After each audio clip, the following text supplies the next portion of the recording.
আজকের recipe soybean. আজকে বানিয়ে দেখাবো সোয়া চিলি। আমরা তো চিলি চিকেন, পনির চিলি এসব খেয়েই থাকি।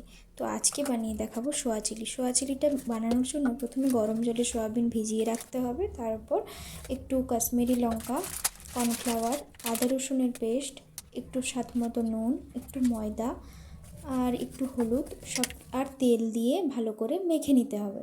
তারপর কড়াইতে ওই সোয়াবিনগুলোকে ভেজে নিতে হবে। হালকা করে ভালো ভেজে নেওয়ার পর নামিয়ে নিতে হবে। আর এদিকে সসটা রেডি করার জন্য একটু ভিনিগার আর সোয়া সস, টমেটো কেচাপ দিয়ে ভালো করে মেখে নিতে হবে। ওতেই পরিমাণ মতো লঙ্কার গুঁড়ো দিয়ে দেবে, যে যেমন ঝাল খায় সেই হিসাবে। তারপর এদিকে সয়াবিনগুলো ভাজা হয়ে গেল, সেগুলো তুলে নেওয়ার পর কড়াইতে তেল দেওয়ার পর একটু আদা রসুন কুচি আর লঙ্কা কুচি দিয়ে দেবো।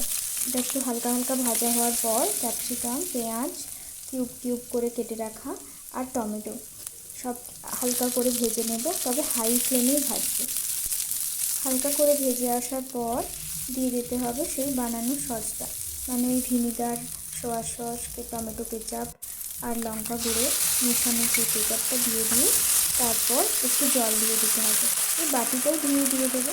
দেওয়ার পর যখন দেখবে একটু ফুটে আসছে তখন দিয়ে দিতে হবে সেই সয়াবিনগুলো।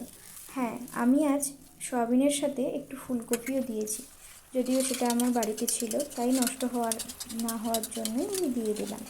তোমরাও একবার এইভাবেই ফুলকপিটাও করে দেখতে পারো, একইভাবেই করা যায়।